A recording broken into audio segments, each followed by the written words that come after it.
Atan комиссия өткөзөт. Мен вообще келишпейм. Ошо Аса Меди Марифов деген аксакал отурат, ал жерге эч ким кире албайт, ал жерге текшерип бара албайт, көрө албайт, ал киши эч кимди тоготпойт, укпайт деген. Этиңерди алып кет. Азыр канча килограмм эт алып келдиң? 6000 айлык алган врачтын жашаган үйүн мен кыдыртып көрсөтүп атам. Мына облус төрөткана башкалар. Эки этаж Асапия. Кантип муну азыр накладной кантип көндөрүп алдыңыз? Ал киши жака келбесе көрбөсө.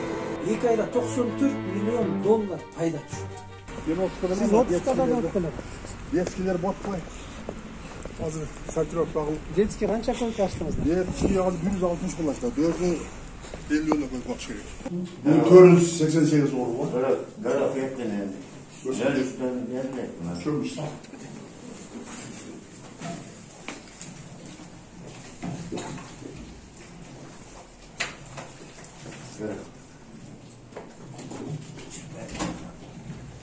Движенияны ким берет? Движенияны статис берет. Ертеңменен күнү өз планер өткөрөбүз. Ошого жараша жардым бөлүмгө чечелүү өз стол боюнча порция берилет. Mesela 5. 9. 15. birinci stollardı. Mesela kirurgiyada önce birinci çet. Zaten 15 çet terapiya, diyeti, infeksiyada gepar 9 darça. Bundan yenilerge, bundan bollarına şu yetemini karşı alıp verildi. Bundan şu meli oyunca birinciye söz veriyoruz da biz. Strogo verildi. Bugünkü yüzden yakın. Gene uzak başlıyor. Şöyle göster.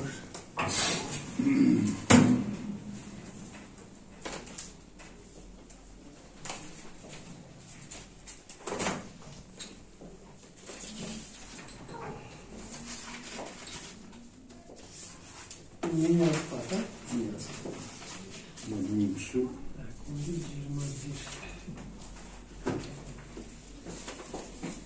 Журнал передвижения продуктов. Günlük jurnal bunlar. Buna ol her bir bölümden divizyonesi gününe. Bunlar bugün 488 orada.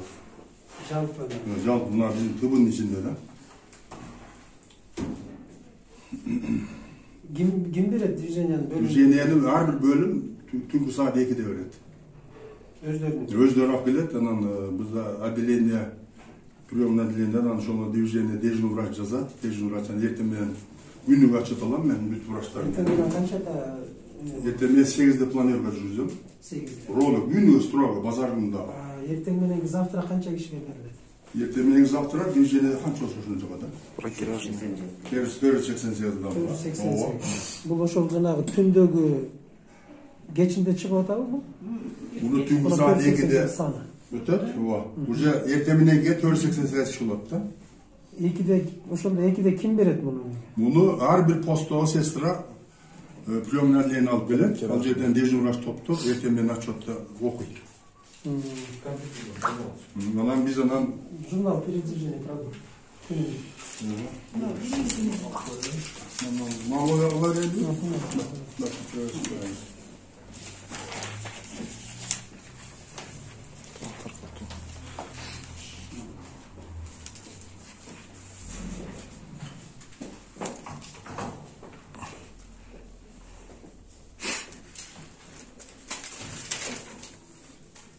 Багаж полноценный делает, да, строго.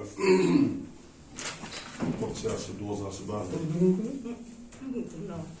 Organ sanı, nandım sanı, etmemek tamaklı sanı, Tüşkü tamam. adetteki, Keçik tamam, yem keçik siyem olur. Bu koyup, rastlar.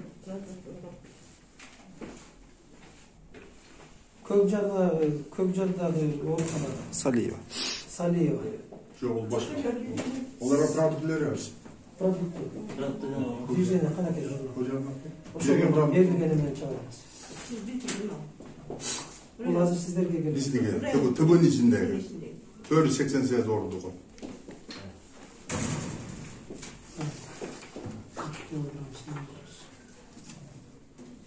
Travmatologiya уже мен түшүнүм жок муну. 3 килограмм 850. Nan da biraz. Tamaktan demişsin. 5 litre 750 деген бул тамак. Түшкү тамакка 5 litre 700. Жок, мен күнүмдүк продукттун, азык түлүктүн кыймылын журналын сурап атам. Numeratsiyasi менен Onu sıkılan şöyle sıkılan. Bu Bu hazır otursanız. Bu hazır. Hazır общий эмеге Bu her bir adiliyedeki bölümü porsiyada. Баракелажын журнал беребиз. Orunun sanına zerreşe. Litre menen, mililitre menen verilir, gram menen, toqaçlı verilir. Литр, килограмм менен отделение. Her bir özlerini orsan zerre verilir. Bundan mesela ürünü 3 litreden de 78 litreden de 390 ordu san derece stroga. Razdaşlar giyinip alıp verip, özleri varap turup, içirip.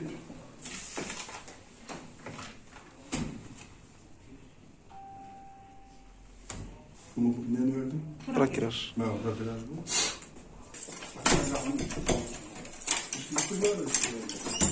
İşte öyle. Değil mi ona? Çöpümüz.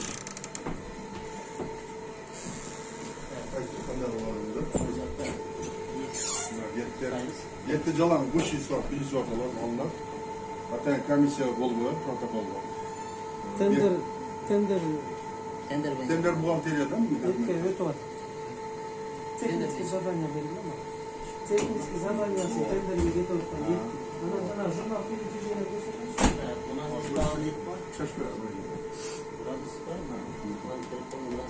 Термометрия иллюстрация var. Журнал передвижения Bu yerde derece vacip koldan 15-20 santimetre büyüklükler. Nedenli produkt saklar. Atiyakta da asfalttan akbilete şöyle koyar. Yerden uçaskaları bir yerine koyup bir yerde saklar.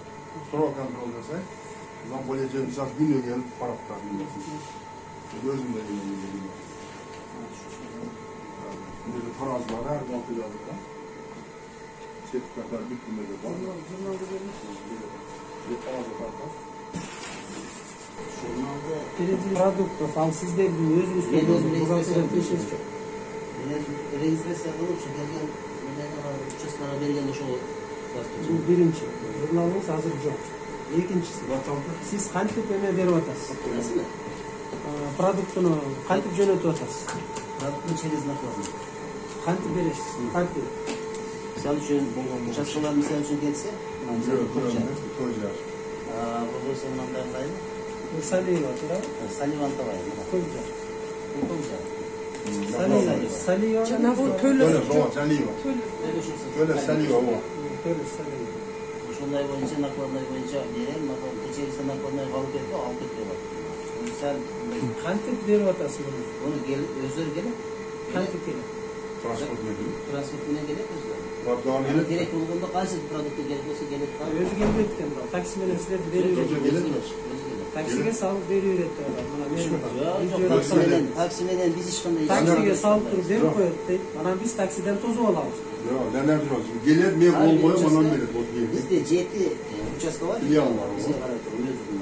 Ошол кишилер кимге кандай требование боюнча заявка менен келишет да. Ал жердин расходун кантип контроль кылып атасыз? Расход buhalteri. Ошол жерде кеткен расход. Расход бул. Мен отчетко тиркейм, алар өзүнүн отчетун айдын аягында келет. Кайсы отчет? Бир кагаз отчет келет. Банктөргө кирип, Hoşçakalın buhalteri. бул менин отчетторум буларчы. Bu yerdeki, onun buhalteri. Бул участкаларга берген отчеттор мына ичинде дагы бар. Мына сиз азыр мындай кылып атасыз. Отпустил деп атасыз. Муну ким колдойт? Бул өзү койду. Ким? Ошол участканын завхоздору болгон. Ким ошол? Мама Салифа. Чалыңыз.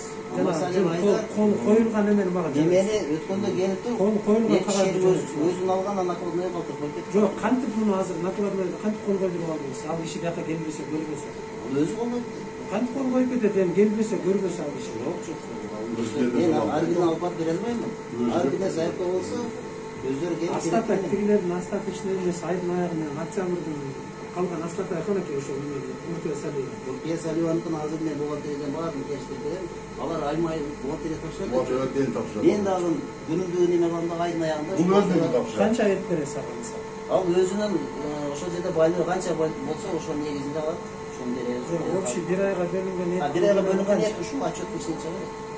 канча ушул Салиева Салиева 50-60 100 килограммдан. Мисалы үчүн bir aylık есептегенде булар 3 жыл 4 жыл айма. Канча айып бердиңиз силер Уртия Салиевага ноябрь? Ноябрь айында, ноябрь отчетун мына жерде чыгат. Не воровал, я принадлежал Промозный кольпен, Кызылтай, кольпен, Кызылтай, Жамылбак, Жал, Соловья. Так, Салива. Мына 18 керек. Эки ойын бирок көчөр экен. 18 керек металл. Мына айда, ноябрь. Салива участкасында өзү. Өткөн айдан астарда менен 12 килограмм эти бар. Өткөн айда Эми астарда кошчулар 28-30 килограмм эти жалпы. Силер азыр эми бул айга канча бересиңер ноябрь? Ноябрда эми ол металлдар саналат. Общий мындай бир айга бөлүнгөн эме канча? Bir ayga примерно канча бересиң? Примерно 60-70 алат. Эми бул кичинекей неме, башка берген участкалар чоңдугуна байланыштуу 200 килограмм болсо. 150. Бүгүн канча килограмм эти бар Салива? Саливанын канча килограмм этини мен астаттарда билбейт экенмин, өзүндө отчет кылат таймай. Өзү делип берет. Мындай менен Бир кагазы жок эмески, да. Жал бухгалтерия да вас. бирок алар айдын аягында отчет Мындай экен. Совхоздун бир кагазы жок. Бир накладной жок. Менде жок. Бизге берилет. Мен айтып атам, главврач канча тамак берилип атат, канча продукт берилип атат билбейт. Эч ким контроль кылбайт. Ашпозчуга берилип аткан тамакты канча ашпозчу бүгүнкү күндө тамак алып атат, күнүнө. Продуктусун алып атат. Эч ким контроль жок эч нерсе. Ол өзүнчө тапшырат, бул өзүнчө тапшырат. Онун бухгалтерия мындайда бизге келет, ошол заявкасына канча продукт керек болсо алып Ошол количествосун. анан айдын аягына чейин өзү баягыда эмне жүрүп жатат, расходун туруп аягында алып келет. Нан, эт, Siz jurnalda görsetmiş, jana передвижение. Бухгалтерия эмес, журнал передвижение следует. Күнүмдүк азык түлүктүн кыймылы мындай алынат. Прошнурованный, пронумерованный, жанагы баракажы журнал сыяктуу эле.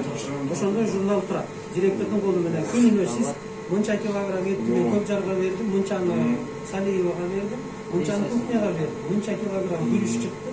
Мындай болду. Анан күнүмдүк журналдын азык түлүктүн кыймылы чыгат. Мынча кетти. Директор кол коюп аны бекитет. Мен ушуну бердим.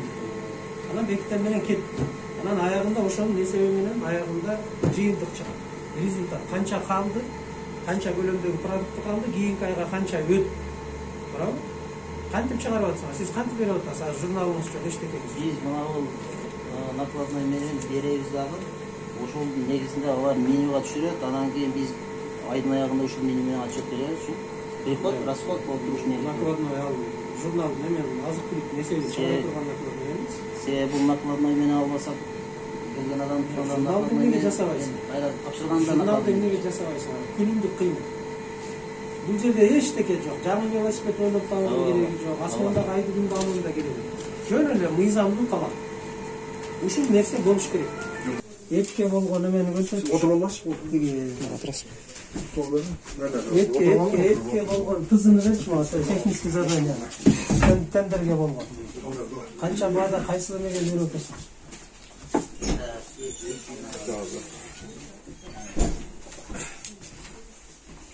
Немени? Сливочный масланы кабыл алуу боюнча комиссиянын түзүлгөн буйругун бериңер. Канакей көмүрдүн буйругу. Көмүрдү кабыл алуу боюнча комиссияга чыккан буйрукту бериңер. Смотрите, көмүр келди, качество товара должно соответствовать ГОСТам, регламентирующих качество поставляемого товара с предоставлением результата анализа пробы угля, правильно? Где акт?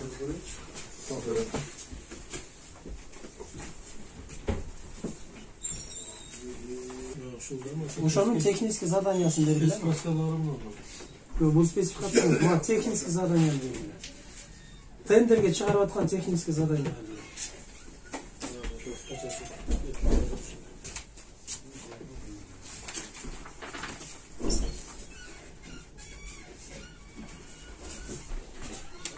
Кайерде сливочный масланы кармайсыңар азыр? Складка. Сливочный масланы жана жерде кармайбыз. Холодильникте. Канча бар азыр? Азыр жок, азыр турган. Заявка бердик, эми 2 күнүн ичинде келемиш. Эмнеге түгөй? Неге? Ал ишене мен зона кылсам, алыстамын 4 күндөн кийин барам. Ал шынтоо эмес. Азыр эми бирок заявка берип койдук келет. Так.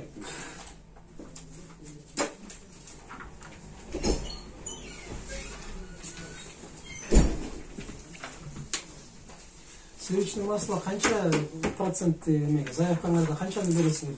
Тендерге коюлганда канча процентini бересиңер? Сливочный масло технический характеристика белгилүү. Требованияда бар. Заданияны канчада бересиң?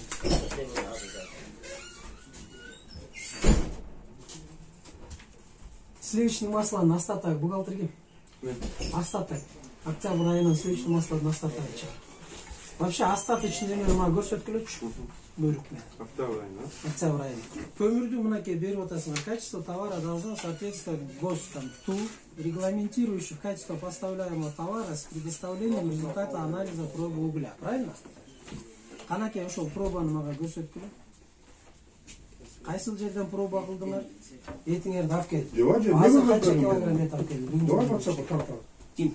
Бүгүнкү күнгө чейин. 1 тонна 457. Меню гана күнүмдүк. Канакей? Накладка. Накладка. Жөнөт мен телефон жөнөт. Быстро. Көргөз Бүгүнкү күнгө чейин ноябрдын ичинде алган этиңер канча болду? 1 тонна 457 килограмм келген бүгүнкү күнгө чейин ноябрь айында. Ноябрь айына 10 күндүн ичинде. 11 күн ичинде. 11 күндүн ичинде. Эмне күндө бөлүп береби бул? Эмне үчүн 3 ноябрь? 359 тонна. Ошону айтып кайсы мыйзам негизинде жетпеш? Ошолдо бар немесине бар. Не бар? Поставщик и Катуу көрдүңөр 2 тоннаны 359 тонна. Ята көз жок болсо, мага жөнөт. мына биз берген заявкалар. Жок, өткөн үчүн жок болуп калыш керек. Ким күнөөнү ошон жок болуп калган. Эмне үчүн убагында тендер жарыялабайсың? Убагында эле жарыяланган тендер. 2 тонна эт кантип өзүнчө прямой эме өткөн? Кайсы? Бурдагы тендер 359 сом 2 тоннаны кантип өткөрүп жатсың? Бул биринчи ошол тендерди жарыяланып туруп жыйынтык чыккандан кийин поставщиктер бар бири-бирине баанда жалоп жазылган да. 10 күн токтотулат алчы.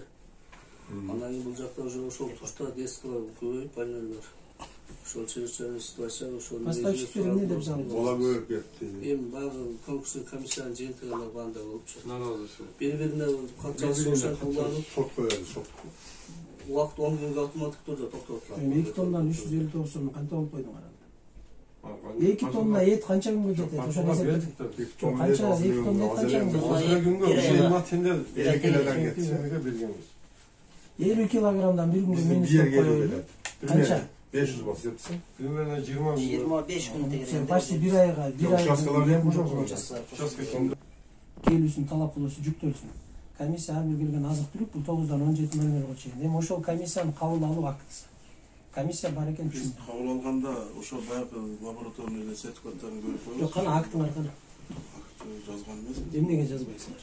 Биз каяктан билебиз силер комиссия чогулуп ошону комиссиондо чогулуп силер комиссия менен кабыл алдыңар деп мен каяктан? Эгер эки эмеси начар кетти ошондо кайта бергенбиз. Кана акты. Мен эми сөзгө ишенбейм да. Сөзгө мен деле ар нерсени айтып берем. Актыны көрсөткүлө. Жанка лаборатория сертификаттар гана ошо. Жок, лаборатория сертификаттар бүт турат. Көрүлө алабыз да. Кана акты кана. Акты жазган эмес. Мен ушундай лаборатория сертификатты көрдүм. Мына эттики келиптир, момундай лаборатория сертификаты бар экен. Андан тышкары ветеринарный сертификаты бар экен. Биринчи категориядагы эт деп тендерде көрсөтүлгөн запроско туура келет экен. Мен көрдүм, аныктадым. Комиссия мүчөлөрү башкы эсепчинин орун басары Алмазбек Кеңешев, Назаров, Кеңешев, Кутуш, Мамай Юсупов, Айсулу.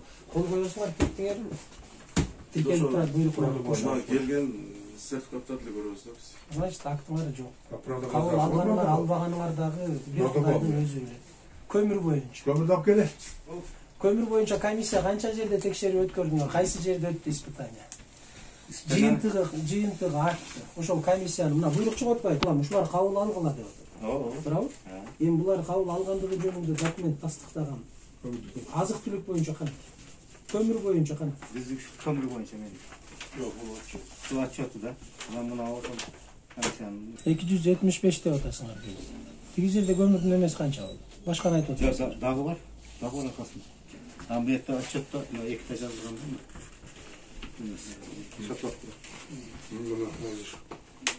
Мен текшердик деген кана кагаздары. Сиздер алып келген, Эргешев алып келген көмүр ушул талаптарга жооп берет. Себеби мына справкалардын негизинде деген. Эми кана. Мен актыңарды көрүп атам. Справканы биз чыгара албайбыз да. Кол коюп коюп. Организация бар да. Кайсы? Көмірдің камерасын тексеріп қойған. Канакей, ошо организация Эме беріп тұрады. Өзі береді, өзі. Натижасын аламыз деп. Өзі береді. Ергешев жөн эле бул ортомчу турабы. Көмүркени жок мунун, чыгарган эмеси жок. Жөн эле ошончо орто. Бул получается субпоставщик, да мындай? Тиги жанагы прямой көмүркендердин өзү менен мынагу сиздин уюу менен Объявленияга порталга жарыялайбыз. Жаңкы сиз көргөн мына эме боюнча жашыруун эчтеке жок турабы. Баарын бересиң, бирөө жазып кой ошол. Журналды кыласыңар, номерованный прошураларды коесуңар да жазып чыгасыңар. Ар бир эмеге Жазып кой. мынча кетти, мынча калды. Анан ошонун негизинде мен могул айга мынча остаток деп чыгарып коесуңар. Ошентип чыгарып берет да азыр мына Көмүрдү. прямой эле киргизет. Анан мына бүгүнкү дагы жана кеткен этиңер ал накладнойго эч жерине кол койгон жок. Кантип менен мисалы бердиңер. 18 килограмм эт бердиңер. 8 килограмм эт берилген, ал мындай болгон. Мен сиз түшүндүрүп берейин. Азыр айтсам ба? Бардык участкага келген дагы ошол эт жок болгонуна байланыштуу. Анан ошол Көкжар алып кеткен. Көкжардагы заводчулар мен алып барып берем, аны берем деп кол койдуруп, бирок неменин накладной калып кетиптир. Жанагы. Бирөөнүкү да. Жок, ошо Салибановдун берки өзүнүкүн алганда бетин таштап кетип калды. Алтысында берип атасыз турабы? Алтысынан бери канча күн өттү? Алтысынан бери 5 күн өттү. 5 күн. Эмне үчүн чакырып, ошого кол койдуруп, накладнойго өзү алып, эме кылып. Чынын айтсам, мына үстүбүздөн эме турат. Мен 3 жолу айттым ошол кишиге. Аяктан болсо да келип алып кетиң накладнойду, ал документин менен. Эми келбесе мен четке 5 минутта дейт. Өз дагы кичине келип аракет кылыш керек. Ошол жанагы эме боюнча, запросуңар боюнча. Кызмат ордун караган. Ал өзү депутат сельский кеңеште. Анын телефонун өчүрүп алып качып жүр биздин көрүшү. Бияка качы, кылган иши жок, 0. Жанагы больницадагы главврачыңар эчтекени контроль кылбайт. Вообще, практически эч нерсени контроль кылбайт. Не кетип атат, не коюп атат, ал канчап келип атат, эч нерсеге контроль жок. Главврач даже билбейт, мен билбейм дейт. Ушундай болот беле деп отурам. Ушундай кылыш керек беле деп отурам. Завкосуңарда чоң маселе бар ошол жердеги. Бул эми мындай да, мына көп жылдан сиздин да тажрыйбаңыз бар, мамлекеттик кызматтын баардыгын көргөнсүз. Мындай. Биз асмалдан айды алып бергиле, күндү алып бергиле деп эч кимден талап кылган жок. Жаңы велосипед ойлоп тапкыла деген дагы жокпуз. Мыйзамдуу эле талаага кайталы деп атабыз. Эми 30 жылдын ичинде кеткен бардак мамлекет талап коноо ким көрбөй жана тарта берүүнүн жыйынтыгын чыгарып токтотобу деп атам. Ушу бир мыйзамдуу эле жолго алып келели. Ошол жолго түшкүлө десе эле чочуп атышат, баардыгы кокуу минтип атат. Анан биздин айлыгыбыз аз. Анан 5000 эле алып атсак, эмне үчүн врачтарды текшерет? Анан 6000 эле төлөйт деп. 6000 айлык алган врачтын жашаган үйүн мен кыдыртып көрсөтүп атам. Мына обул төрөткана башкалар. Эки этаж особняк. Минген машиналары $15,000 машиналар. Мына мен ар бирин тарттырып атам. Больницанын алдына келип, кайсы машинаны айдайт? Bir gündük расходу 1000 сом машинаға кеткен бензин расходу. 6000 сом айлық алған врач кантип үй курат, кантип ошол машинаны менет, расходун кантип чыгарат. Мен түшүнөм. Мен айтып атам, жебеген жердин алдында.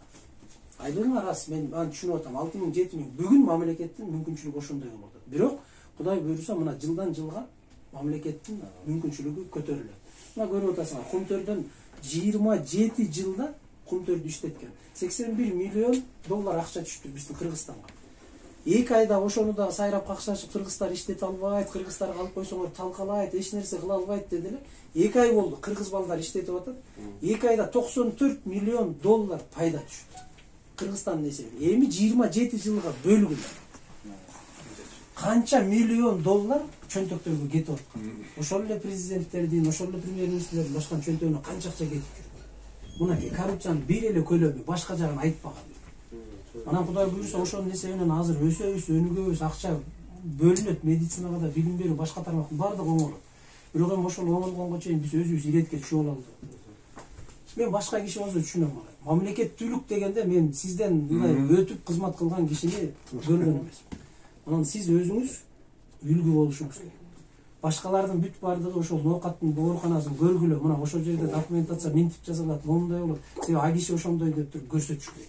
Ошондой үлгү боло турган деңгээлге келиш керек. Жасап коебуз, билек жүрнөмө, Анан тартып аткан эмелерде көп, кемчилик көп ичинде, мындай алып атат, андай алып атат. Мен мына төрөтканага барганда да айттым Карасууга. Адам төрөтүп атасыңар, бул мээнет. Gördük. Адам ыраазы болуп берет. Айланайын, рахмат сага, балам, кызым, сен төрөтүп бердиң, менин тукумумду улуп атасың, мен сага 1000 сом берем. Мен ага эч нерсе дебейм. 1000 сом берип, 10 000 сом берип, ал пенденин өзүнүн проблемасы. Бирок кабинетине киргизип алып, кокуйлап отурат. 8 000 сомдон соодалашып атат. Врач менен пациент. 8 000 дейт. Мен дейт, азыр кирем анестезиологка 1,5 000. Ассистентим экөө кирет, жалгыз кирбейм Кейсаровага. Экөөнө 2 000 сомдон берем, аларга 4 000 кетсе, мага 4 000. 8 000ден кетип атат баа. Ошентип соодалашып анан 5 000ге түшүп атат. Ладно, 5 000 базарда, кадимки эле мал базарда отуруп, малды соодалашкан.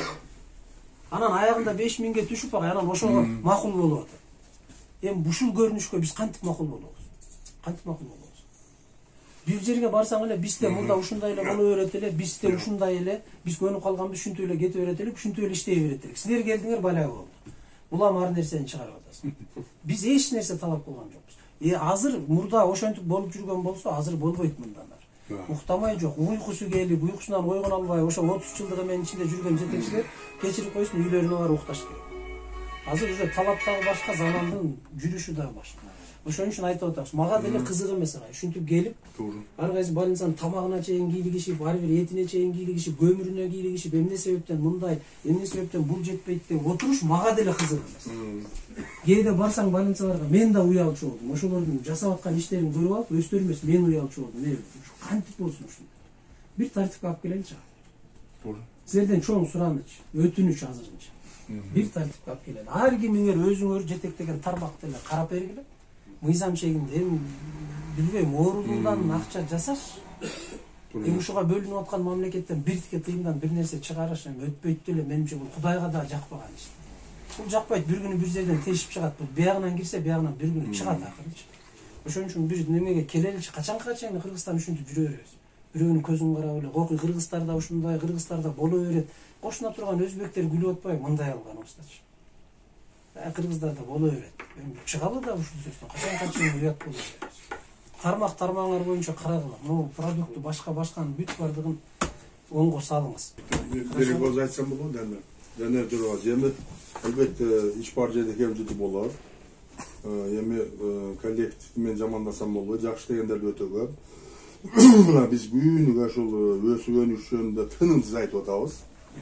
Персонал жакшы дегендер да бар, андан эми чоң кемчилик бар, анан баягы сиз айткан сөздөрдүн анча-мынчасы бар, баягы салгандардан айтабыз. Мен даже жазып илип койдум, эмне көрөсүз ушул келген оорулар акча бербегиле, эгер талап кылса, укур органда кайрылгыла, операцияга, наркозго, башка нерсеге сураса, акча бербей деп илип койгонбуз да, баягы анча-мынчалар бар. Эми бизде баягыдай өтө көп деңгээлде болбошу мүмкүн, жок деп айтыш кыйын.